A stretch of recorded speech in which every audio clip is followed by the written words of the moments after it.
한국직업방송과 연합뉴스TV가 함께 만드는 취업 전문 뉴스, 투데이 고용플러스입니다. 내년 1월부터 50인 이상, 300인 미만 기업을 상대로 시행되는 주 52시간제를 두고 경영계, 특히 중소기업계와 노동계 간 갈등이 심화하는 양상입니다.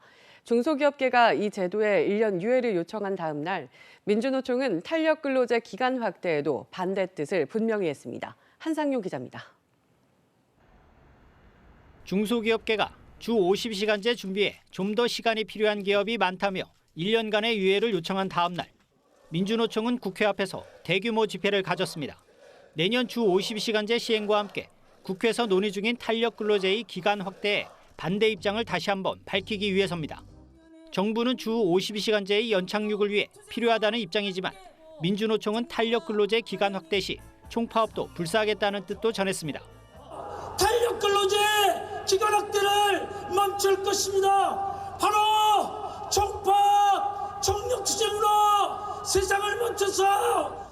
앞서 중소기업계는 양대 노총 중 하나인 한국노총에 주 50시간제의 유예를 요청하며 협조를 구한 상황. 중소기업계에서는 이 제도를 안 하겠다는 것이 아니라 어느 정도 유예가 필요해서 준비를 하고 하겠다는 의견이니까. 하지만 한국노총은 애초 합의대로 주 52시간제 이행을 고수하고 있습니다.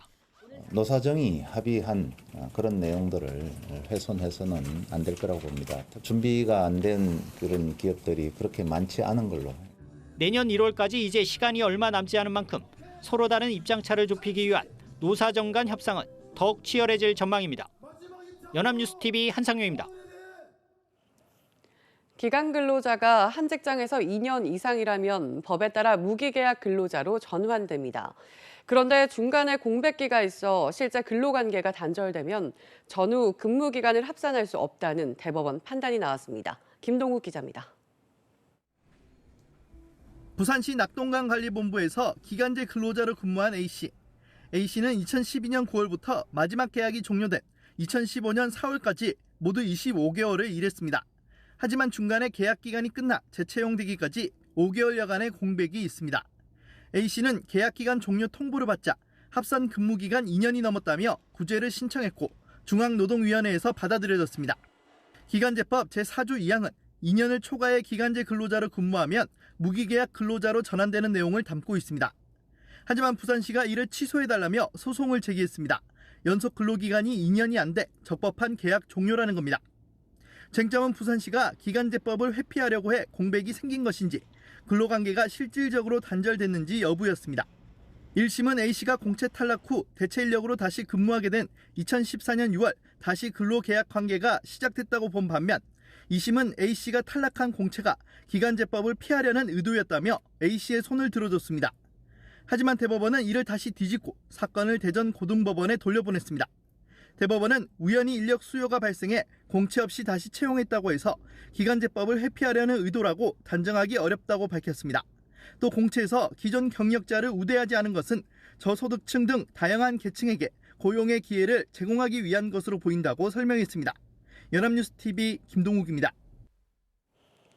시간 강사 처우를 개선하기 위한 강사법이 시행된 첫 학기, 소규모 강사가 1년 전보다 6천여 개 줄어든 것으로 나타났습니다. 교육부와 한국대학교육협의회는 일반 대학과 교육대학 196개 교회 10월 정보 공시 항목을 분석한 결과 이같이 나타났다고 밝혔습니다. 올해 2학기 학생 수가 20명 이하인 소규모 강좌는 11만 5,614개로 지난해 2학기보다 6,144개 줄었으며 국공립은 1.1포인트, 사립은 1.3포인트 줄었습니다. 비전임 교원이 맡은 강의는 2만 학점 넘게 줄어든 22만 5,762학점이었습니다. 고용노동부와 한국산업인력공단이 후원하고 사단법인 대한민국 명장회가 주관하는 2019 대한민국 명장전이 서울 종로구 아리센터에서 오는 5일까지 열립니다. 문화의 혼을 담다라는 주제로 100여 명의 숙련 장인이 참여한 이번 전시회에는 건축가, 공예 등 29개 직종에서 200여 점의 작품이 전시됐습니다. 전시된 작품은 누구나 무료로 관람할 수 있고 작품 전시 외에도 도자기 제작, 한복 제작 등 직접 체험할 기회도 제공됩니다.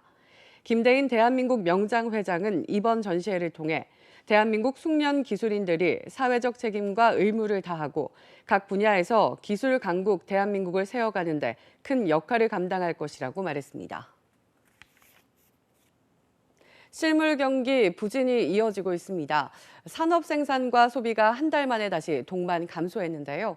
설비 투자가 넉 달째 늘어난 것은 고무적이지만 핵심 지표가 이렇게 엇갈린다는 것 자체가 경기의 불확실성이 여전하다는 의미로 해석됩니다. 이순국 기자입니다. 9월 산업 생산은 한 달 전에 비해 0.4% 줄었습니다. 신차 출시 효과 등에 힘입어 광공업 생산은 늘었지만 내수 지표인 서비스업 생산이 줄어든 탓입니다. 소비는 더 부진했습니다. 8월 3.9%나 늘었던 것과 달리 이번엔 2.2% 줄었는데 1년 9개월 만에 최대 감소폭입니다. 통계청은 한 달 만에 두 지표가 동반 감소로 돌아선 원인으로 기저효과와 날씨를 꼽았습니다. 전월에는 이제 이른 추석에 따른 이제 좀 서비스업 생산의 증가가 있었고 반면에 이번 달에는 그 잦은 태풍과 이제 그 가을 장마 등이 있어서 야외 활동이 큰 폭으로 감소했습니다. 반면 설비 투자는 8월보다 2.9% 늘며 4개월 연속 증가세를 이어갔습니다. 엇갈린 산업활동 지표 흐름을 반영하듯 경기 판단 지표도 한 달 전과 크게 다르지 않았습니다. 현재 경기 상황을 보여주는 동행지수 순환변동치는 8월과 같았고 향후 경기 전망을 나타내는 선행지수 순환변동치는 0.1포인트 상승했습니다. 일각에서 경기가 바닥을 찍은 것 아니냐는 관측도 나오지만 불확실성은 여전하다는 분석이 많습니다. 내수 부분은 바닥을 다지는 것 같아 보입니다. 그러나 수출이 계속 마이너스인 점을 고려하면 향후 우리 경제가 좀 불확실한 흐름을 보일 것으로 생각이 됩니다. 정부 관계자 역시 경기가 개선세에 접어들었다고 판단하기는 아직 이르다며 신중한 입장을 내놨습니다. 연합뉴스TV 이승국입니다. 올해 사업성 악화로 서울 시내 면세점 두 곳이 문을 닫기로 했습니다. 그런데도 정부가 이달 면세점 특허를 추가로 내주기로 해 논란이 되고 있는데요. 이동훈 기자가 알아봤습니다. 두산은 지난달 29일 지속된 영업 손실에 시내 면세점 사업 중단을 선언했습니다. 지난 4월 한화에 이어 두 번째입니다.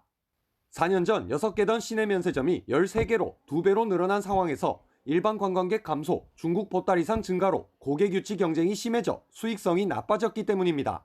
수수료가 여행사한테 제공하는 마케팅 비용이지 않습니까? 국내 면세점들의 어떤 과당 경쟁 속에서 마케팅 비용이 좀씩 더 늘어나고 있는 것은 맞는 것 같습니다. 그나마 대기업 면세점들은 중소, 중견 면세점들에 비해 사정이 나은 편입니다. 올해 상반기 국내 면세점 빅3인 롯데, 신라, 신세계 매출은 9조 5천억 원 수준으로 전체 면세점 매출의 80%에 달합니다. 그러나 중견기업인 동화, SM 면세점은 상반기 매출이 작년보다 각각 20%, 12% 정도 줄었고 직원과 규모도 줄이고 있습니다. 사정이 이런데도 정부가 서울 시내 면세점 3곳을 포함해 5곳의 신규 허가를 내주겠다고 밝혀 기존 사업자 수익성이 더 나빠질 수 있다는 우려가 나옵니다. 전문가들은 출혈 경쟁만 부추길 것이 아니라 관광 인프라 확충을 통한 소비층 확대가 필요하다고 주문했습니다. 관광 국가로서 다시 포지셔닝 돼야만이 되는 거고요. 근본적인 문제는 송객 수수료도 과다하게 라이센스를 줘갖고 생긴 문제거든요. 더구나 업계 3대 면세점들이 입찰 참여에 선을 긋고 있어 사상 초유의 입찰 미달 사태가 빚어질 가능성도 있습니다. 연합뉴스TV 이동훈입니다. 5조 8천억 원 규모의 추가 경정 예산의 집행률이 60%를 밑도는 것으로 나타났습니다. 구윤철 기획재정부 2차관은 31일 열린 재정관리점검회의에서 추경 5조 8천억 원 가운데 실제 집행된 금액은 3조 5천억 원으로 실집행률이 59.8%라고 밝혔습니다. 9차관은 8월 국회에서 추경이 통과된 뒤 집행기간이 3개월이 채 안 된 점을 고려하면 정상적 집행 수준이라며 연말까지 전액을 집행하도록 관리할 것이라고 강조했습니다. 2030년까지 수도권 신도시와 서울 도심을 30대로 오갈 수 있게 될 전망입니다. 거점 연결철도와 환승센터가 만들어지고 주요 간선도로는 지하로 복층화합니다. 서부권은 GTX-D 노선도 검토됩니다. 정부의 광역교통 2030 계획 배삼진 기자가 전해드립니다. 이번 계획의 핵심은 수도권 신도시에서 서울까지 30분대 진입하도록 하는 겁니다. 우선 출퇴근 시간 정체가 반복되는 강변북로와 올림픽대로 등은 지하에 도로를 뚫어 복층화합니다. 지하에는 승용차가, 지상에는 간선 급행버스 등 대중교통이 다니게 할 계획인데 전용 차로를 만들어 2층 전기버스, 고속 BTX도 추진합니다. 제2 서울 외곽순환고속도로는 2026년까지 개통하고 제1순환고속도로 상습 정체 구간 역시 지하 도로를 뚫어 복층화합니다. M버스는 2022년까지 전 노선을 예약제로 하고 3기 신도시는 지하철 시스템을 갖춘 슈퍼 간선 급행버스로 서울과 연결됩니다. 서울 수도권 곳곳에는 철도 연계형 환승센터가 들어섭니다. 신도시에서 환승센터로 온 뒤 이곳과 서울 도심으로 가는 버스 전철로 갈아탈 수 있게 됩니다. 지역과 지역, 각 교통수단 간의 원활한 연결을 위해 주요 거점에 환승센터를 마련하여 환승 시간을 최대 30% 단축하겠습니다. 지하철 등 철도 노선도 대폭 확충됩니다. 수도권 광역 급행철도 GTX ABC선과 신안선선을 계획대로 건설하고 서부권엔 GTX D 신설을 검토합니다. 서울 지하철 4호선은 급행철도로 개량하고 인덕원, 동탄선과 수인선도 급행을 도입하는 등 광역철도 급행 비율을 35%로 늘립니다. 또 3호, 7호선은 연장되고 인천 청학에서 광명까지 제2경인선도 추진됩니다. 이 사업에는 매년 10조 원 안팎이 소요됩니다. 계획 실현에 재원 조달이 핵심 관건이란 얘기입니다. 연합뉴스TV 배삼진입니다. 서울시가 내년 예산안으로 39조 5천억 원을 편성했습니다. 40조 원에 육박하는 역대 최대 규모인데요. 박원순 서울시장은 지금은 과감한 확대 재정으로 서울 경제를 바꿔야 할 때라고 강조했습니다. 팽재용 기자의 보도입니다. 서울시 내년 예산안의 목표는 선순환입니다. 역대 최대 규모의 확대 재정을 통해 서울 경제에 활력을 불어넣겠다는 취지입니다. 예산 규모는 지난해보다 3조 7천여억 원 증가한 39조 5,282억 원이며 특히 사회복지 예산은 처음으로 12조 원을 넘어섰습니다. 일부에서는 포퓰리즘이라고도 비난합니다. 하지만 이것은 예산의 문제가 아니고 선택과 집중 그리고 결단의 문제라고 저는 생각합니다. 서울시는 내년 예산을 주거 지원, 돌봄, 청년, 경제활력 제고 등 7대 분야에 집중적으로 투자할 방침입니다. 구체적으로는 2조 1,500여억 원을 투입해 임신에서 출산, 보육으로 이어지는 완전 돌봄 체계를 구축하고 5천억 원 정도의 예산으로 청년 수당, 청년 월세 지원 등의 사업을 할 계획입니다. 서울시는 재원 확보를 위해 3조 원에 달하는 지방채를 발행할 계획인데 이 때문에 시의 예산 대비 채무 비율은 박원순 시장 취임 이후 처음으로 20%를 넘길 전망입니다. 서울시는 박 시장 취임 후 8년간 7조 원이 넘는 채무를 감축했기 때문에 재정 건전성에는 영향이 없다는 입장입니다. 취업이 이루어진다고 하면 저는 이러한 그 투자를 게을리하는 것이 오히려 직무유기다. 저는 그렇게 생각하고 있습니다. 서울시는 내년 예산을 가능하면 조기 집행하도록 하겠다며 시민의 삶에 변화가 나타날 수 있도록 집중하겠다고 밝혔습니다. 연합뉴스TV 팽재용입니다.